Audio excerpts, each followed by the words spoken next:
first of all, thank you for being here. I know the debate's happening and where you would probably rather be, so thank you for being here. I'm sorry I'm late. I blame myself. And thank you for inviting me to be here. It's fun. When I started doing video, there was no video because I'm old. I had film, and my father had a Super 8 camera, and so I started making movies with friends.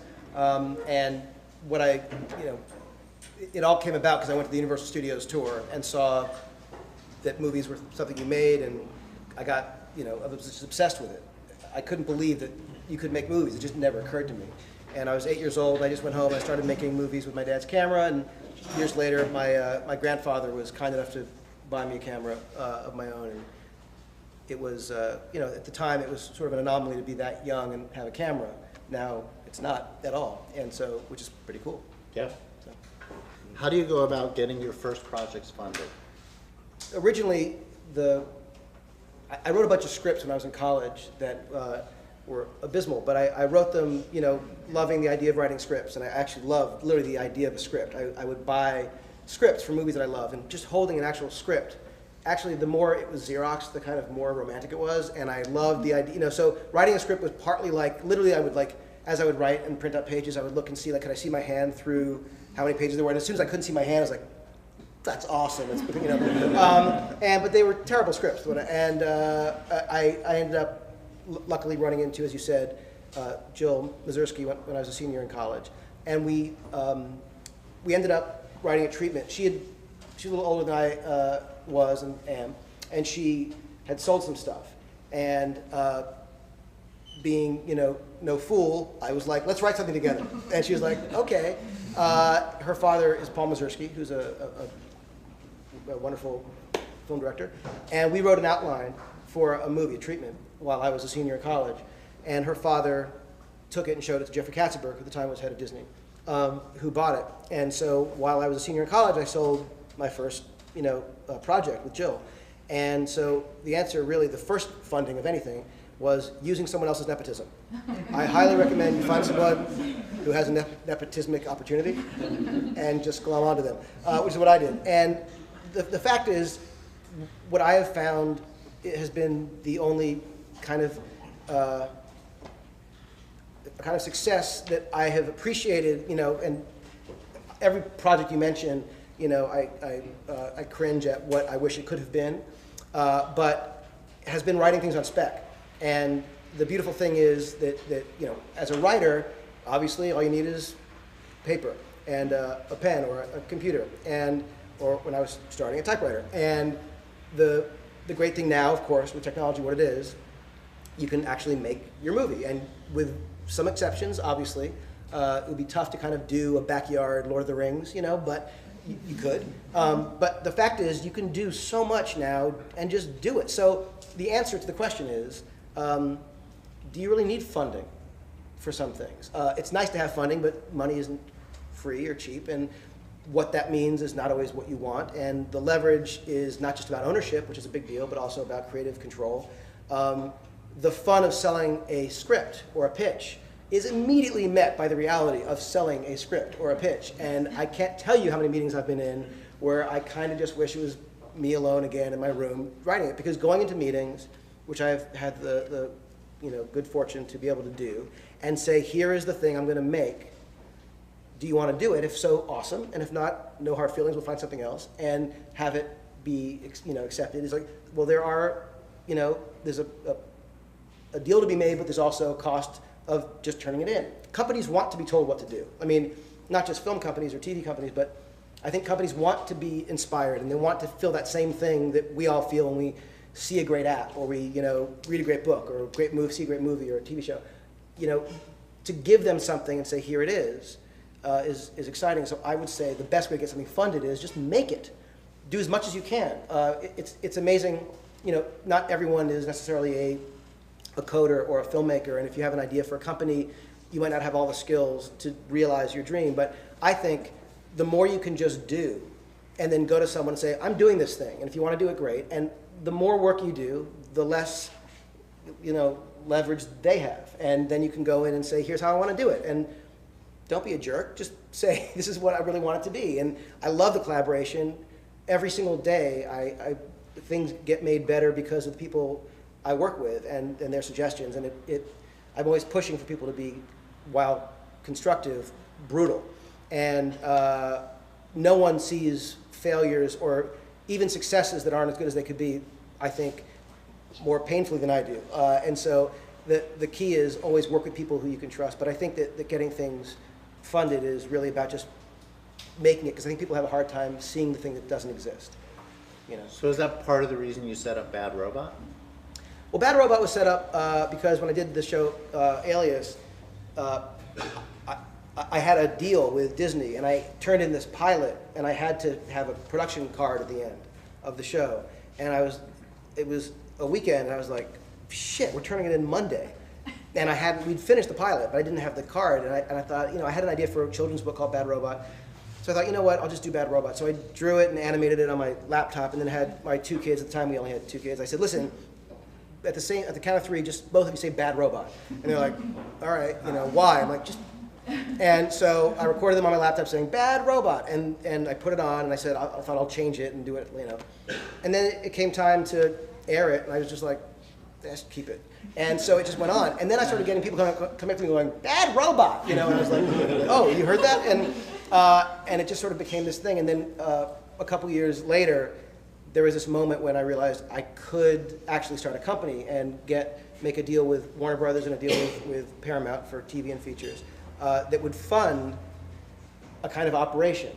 So it was a big deal. It was like finding a building, designing it with a great architect, Andy Weisler, who's an old buddy from college, hiring someone to run TV, someone to run film, people to work under, and it was this like, I never thought, I want to run a company. It was never interesting to me. What was interesting was having an infrastructure so that ideas that I had that I knew I'd want to see realized could be realized. And I knew if it was just me alone, it always was me alone, I would never get to so many of the things. But if I had someone working with me that I could say, I have this idea about a monster movie that, it's got a handy-cam version of a Godzilla movie, that we actually might be able to go from that idea to an outline or a treatment or a script or a movie. And as someone who doesn't really know how to run a company still, I'm learning every day just what I don't know. And so that's an education that goes on. But the company didn't start because I thought a company would be cool. It was like, how do we make more stuff and work with people who inspire us? So you talked about TV side, movie side, but you didn't specifically mention a digital person. Well, at the time when I started the company, there wasn't any such thing. So it would have been like, there wasn't one at the beginning. Right. But now there is. And what does that person focus on for you? And how do they interact with the studios and what the studios and the networks want to do? Well, the guy who runs the interactive stuff, Dave Baranoff, he's a brilliant guy, he's a lawyer, really smart. He had the idea for this action movie effects app that we had, and he came up with that with Andrew Kramer, who's a visual effects guy who works at Bad Robot too. He's someone who used to do things like on movies, like with Cloverfield and the first Star Trek. He created these sort of online sort of experiences that you could play, that if you were into the movie, you're interested in it, you can kind of find like stories and things that would actually pay off in the movie if you happen to be involved. But he did a lot of that stuff. And then he had this app idea, and then we put out the app, and it took off pretty well. And we're working on a few other things that are really fun. And like I said, one of them was a console game, and he is someone who has really gotten to understand that space and has been helping us take these ideas we've had, try to figure out, developers to work with, in certain cases designers or coders, people that we can do it. But we're doing it all, trying to do it as much in-house as possible, as opposed to not the console game. That's going to be a bigger thing. But sure. But he's doing an amazing job. And then, how do you feel about the second screen? There's a lot of talk where people are watching the television then using their iPad at the same time. Mm-hmm. Obviously, like the purist in me, or in probably a lot of us, feel like, come on, do one thing at a time, focus, but who am I to say do one thing at a time? I'm like, it's like the worst guy. I feel like the fact is it is what it is, and even though I'm like, oh, I hope that's not how people are like, watching movies and shows, I'm doing it. I'm sitting there watching a thing, and I'm like, the fun of it could be, an interactive experience, but not everything wants to be that. Like there are certain kind of kids shows I could imagine that would be genius at using, 2 screens and having it be an interactive experience. But the fact is, hopefully, if what you're watching is interesting enough, it's got your attention, and you're not also, surfing the web. But I do think that there's a kind of the ubiquity of screens and interactivity and connectivity.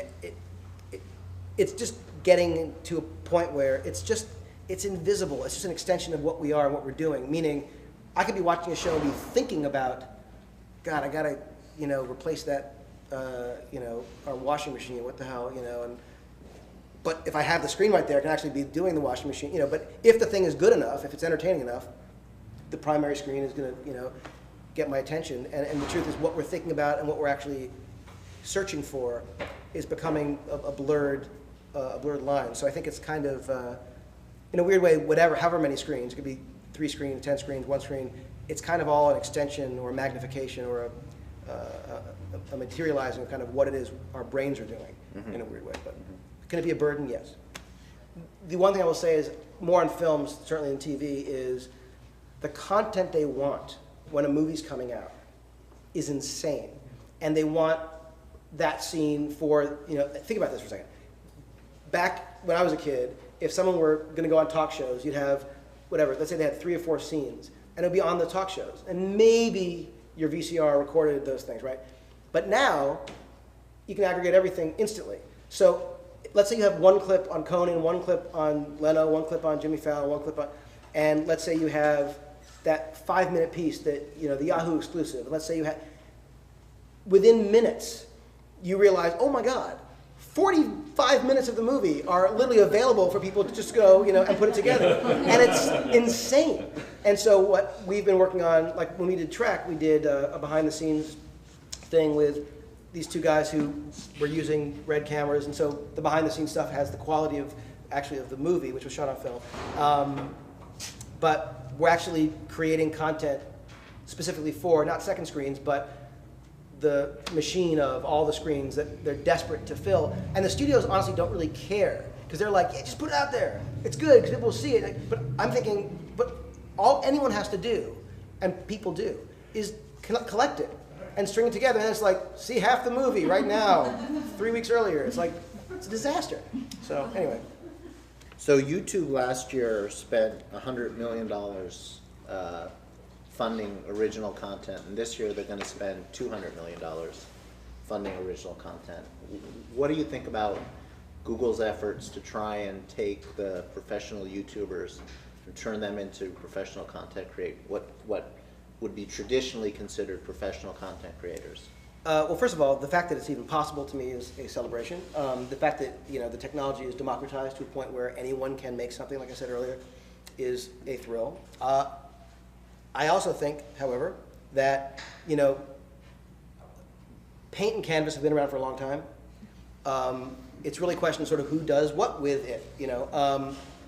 I'm sure there will be a lot of great stuff, but I'm sure, as I'm sure you all are, that there probably will be mostly stuff that's not quite as good as that other stuff. And there's that question of who curates this thing. Like, once you go out there and you make all this stuff, there will be a percentage that will be great, and for that we will all be enriched and better and happy. But we have to figure out how to get through all the other stuff. And I don't think that Google or any company can change the ratio of sort of worthwhile stuff to not. But who's to say that you or I might not love the thing that everyone else in this room thinks is not worthwhile?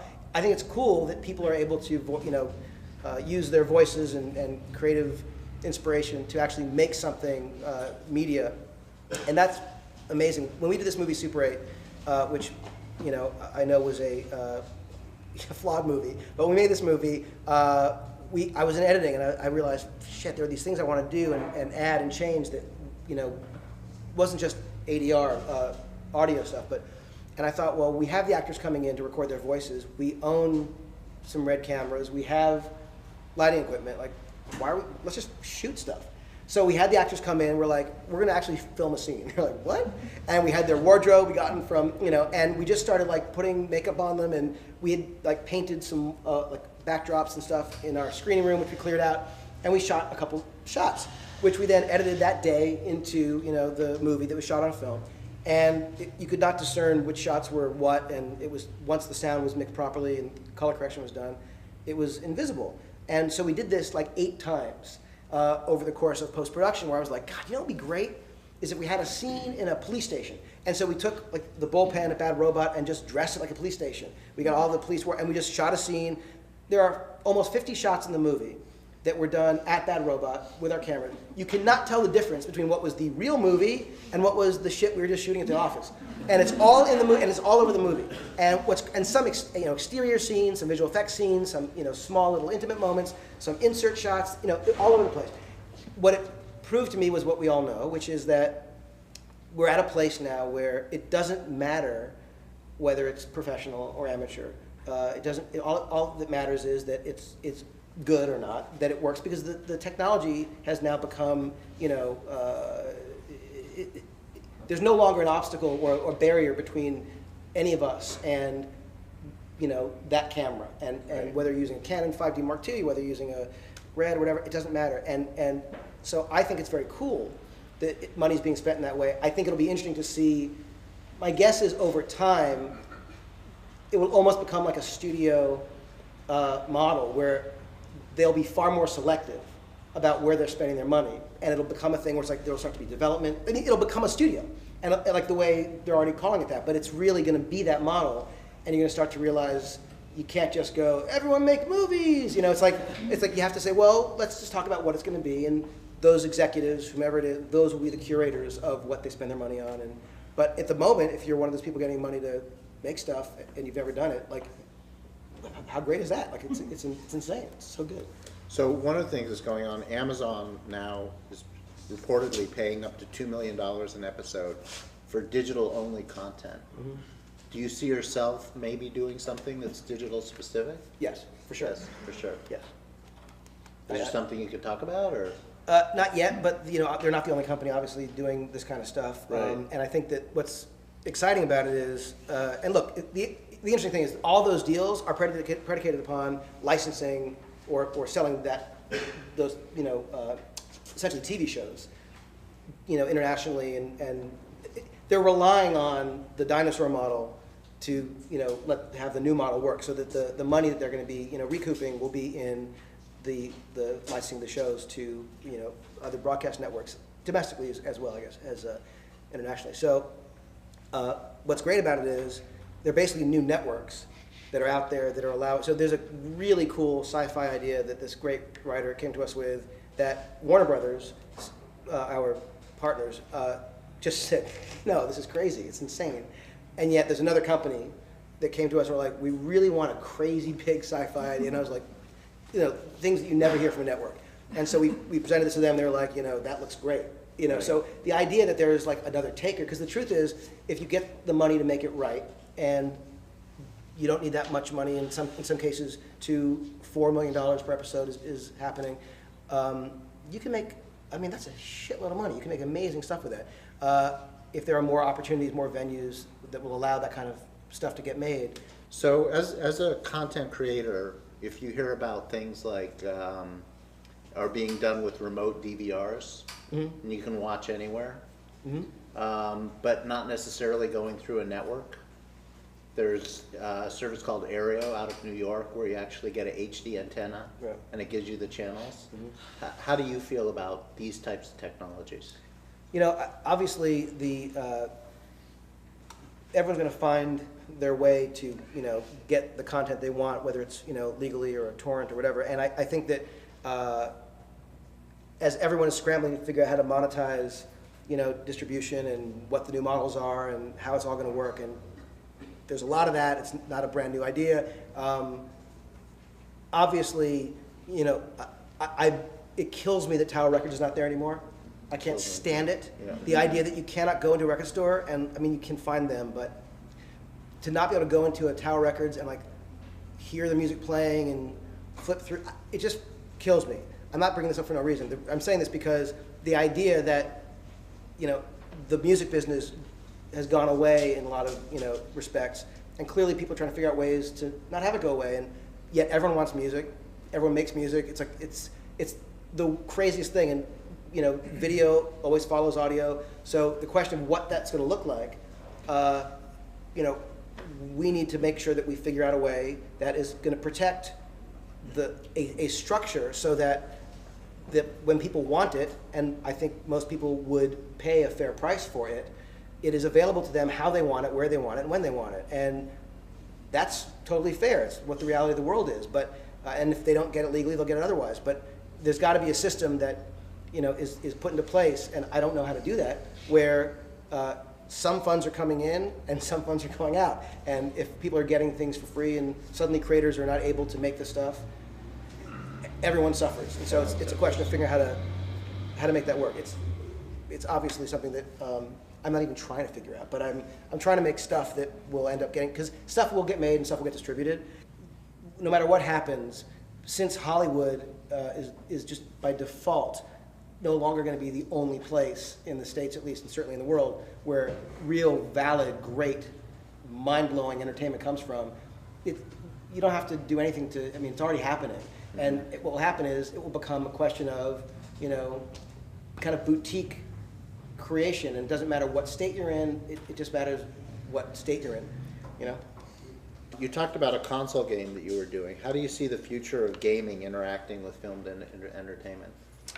Again, I feel every answer I'm going to give you is the most obvious thing. I feel like stories are stories because they provide the illusion of order and morals, and a kind of, life is just a fucking crazy, insane bowl of nuttiness, right? Like, and stories give us a sense of inevitability and a sense of purpose, And I think that there's something about the interactive story that I don't really think you want, and I would argue what's interesting about it is that when you actually look at the design of an interactive story, it's typically, a hierarchical, linear story where you give the illusion of choice. But inevitably, no matter what you do, you end up at that crossroads and da-da-da.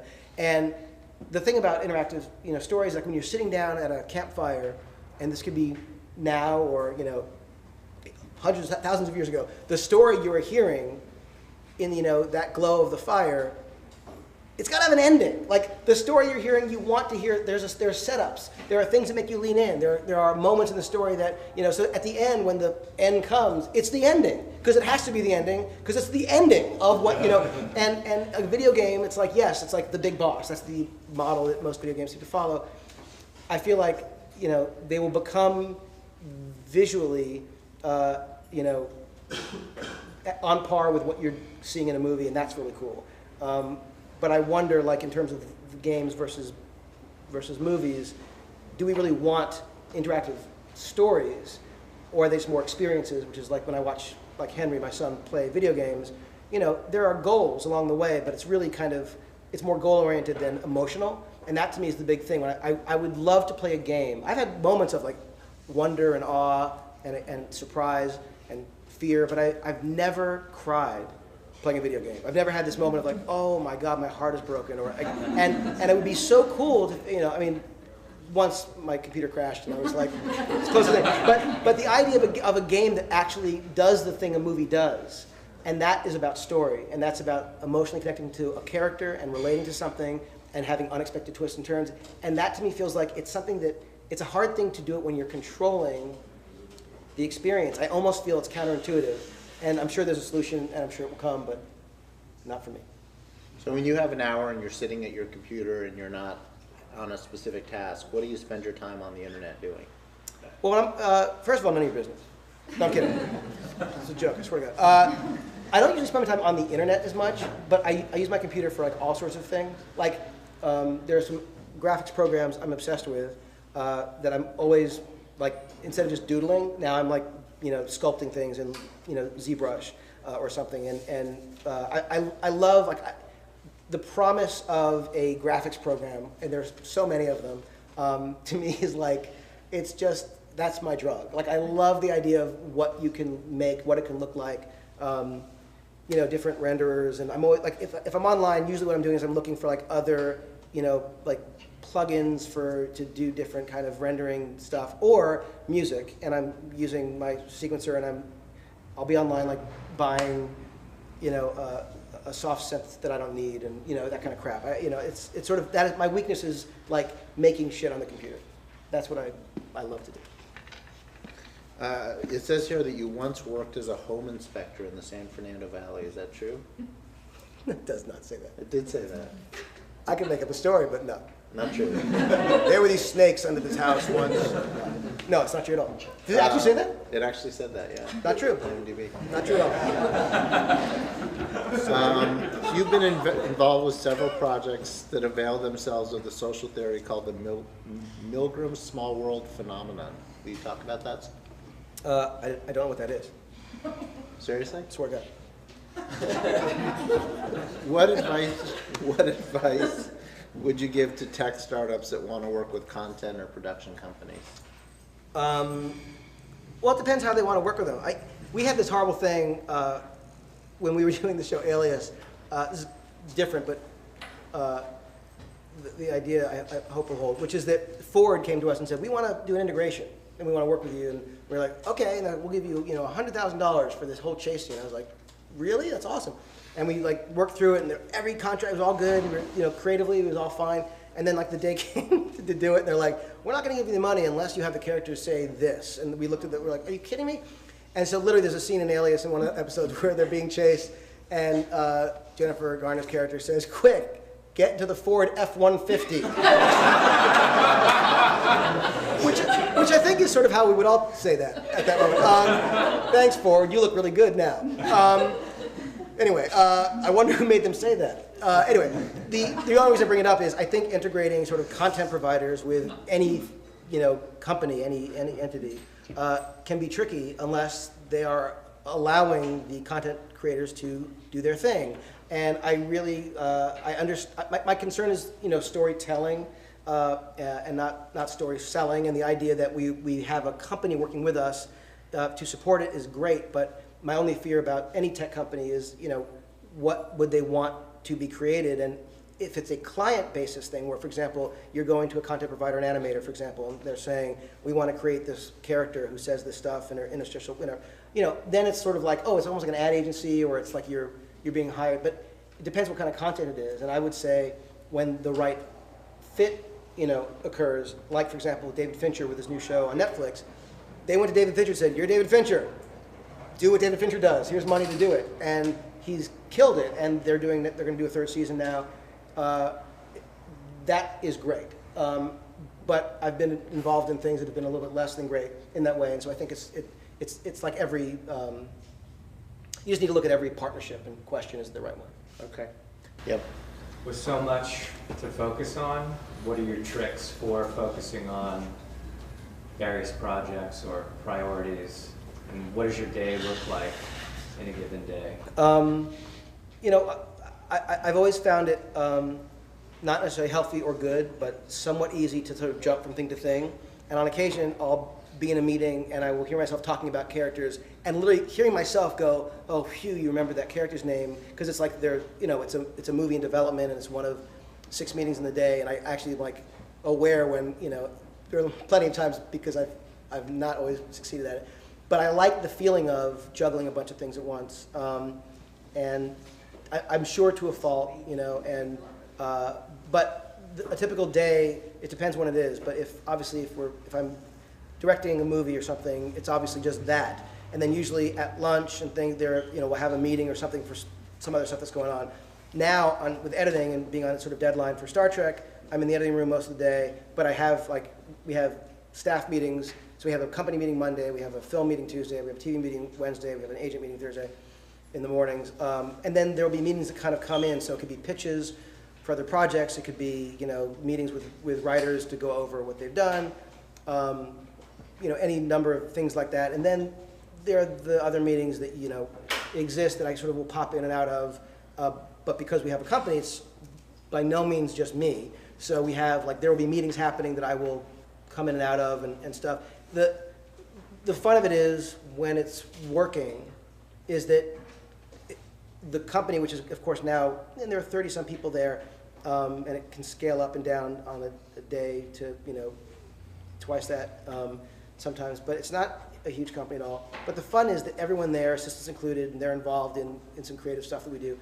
Everyone's kind of like doing stuff, and the most fun is when we're on post on something, and we have our music studio and art studio and visual effects stuff, and people are just like running through with like thumb drives, and they've got they got like a shot, and someone else has a sound effect, and someone else has a cue, and we got this visual effects shot. Like you just see the stuff coming together, and to be in a place that feels like a little factory that I'm part of, but by no means the most important part of, and by no means the one who's driving everything, because everyone kind of gets into it. It's like when I've gone to small companies, sort of startup things, and you get that vibe of like everyone's just fucking each other's Sherpa, and they're just doing the job. It's insane. It's like the most exciting thing ever. So that's sort of, I love that feeling, and I'm not alone in jumping around, and like I said, we're still learning how to run the company. So real quick, for example, in TV, we're going to be bringing on someone to help out in sort of current stuff, because right now we don't really have a current exec. We have 2 execs who do TV, and with 3 shows and 4 pilots, it's madness. Every show has 20-some episodes, and you've got it's overwhelming. So we definitely need more help to do it. So I'm basically begging you for help right now. I think a while back I was expecting at some point that to see a story sort of begin in one form of media, maybe it's a movie, maybe it's a TV show, and then just sort of move into tell another portion of it in a movie, and then go to what could be, a while back, I remember 7 years ago, you'd play a game, but you'd play it in San Francisco. You'd be getting text messages and what have you, and you'd be going to the internet to get your clues, and you'd be running around in groups. And sort of see a story, because right now, I don't envy a TV writer who has to have these story arcs over 22 episodes, 22, whatever it is. But as long as you're working that hard, and you can get a whole bunch of different people in a room who know consoles, who know movies, who know short form media on YouTube, what have you, why not, shake it up and have it go through different forms of media and try and learn how to craft something that works that way. Someone fall on its face. Have you been thinking that way? Have there been discussions that way? I've heard some noise that way, but I don't see it. In my experience, the idea of using various platforms to tell one story, and there have been examples of things like shows that have gotten canceled, and then comic books that have continued the storyline. But that speaks to, I think, what is the mothership? What is the hub of this whole thing? What is the real deal? And that's not to say that the real deal can't be a video game or can't be some kind of social interactive game or experiment. But when you're doing a show, it's like it's so crazy, the experience of doing a show, that you don't really have the oxygen to go, and let's also work on the game. I'm gonna kill myself. It's miserable. It's like the idea of having to do something else. The idea of like saying, okay, I'm also gonna spend, because all those people in that room, and you're right, there are people who know stuff. It's a disaster because everyone is like struggling just to get that episode done, or the next one, or the rewrite, or thing that didn't come in well. And if you plan it out, right? If you say, okay, I'm gonna plan out the whole series, it's not gonna work, because no matter what happens, you're going to hire someone who's going to be bad. And you're like, oh, this romance is going to be, everyone's going to love this. And then it's like, oh, no, cast him. And all of a sudden the audience is like, I hate this show. And so you have to be able to like listen to what the show is. My point is, if you go, here's what we're doing. We're going to do a season of just TV. Then we're going to do, over the summer, this game that will last. And then we're going to do, if it worked, if by the end of the year, first of all, you even had the time to actually plan the year, and then you got to where you wanted to go, which is like, I almost have never seen happen, as much as you might plan, the game would have to have been in development and plotted out, and then you have to have like another team doing that stuff. And all I'm saying is, I've been involved in shows that have had like novels, video games, I've been involved in movies that have had all sorts of stuff online, that have had sort of short pieces on Lost. They desperately wanted us to do these little short interstitial things, and so they did some of that stuff.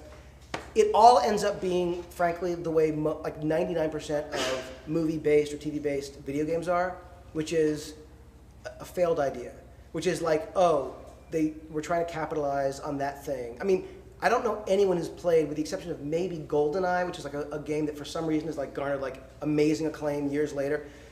I can't think of a movie that has like had a game that has been like the most spectacular thing. It's always like, oh, there's a meeting. But isn't that because, I mean, it's Hollywood very often seeing the movie sort of as the mothership, and all these other expressions sort of being tributaries. But okay, well, we'll make the video game over here, we'll have a comic book, we'll license that out. Right. And by the way, here's the Disney dolls. That's right. As opposed to saying, well, wait a second, we don't need to do 22 episodes, we can Yeah, go on but Netflix and do 5. I think by the way that would be insanely cool. The issue is just the economics of it, because no one goes into, even HBO and frankly even Netflix, goes into doing a TV series in the States at least. I mean, obviously the BBC does this all the time and does it brilliantly, but no one goes into doing a TV show with that kind of investment to say we're going to hopefully do only 22 episodes or 12 episodes. Because the economics, by the way, I'm not saying creatively that's good. I would kill to do a cable show where you do 13 episodes a year. Oh my God, it would be the greatest thing in the world. I would love it.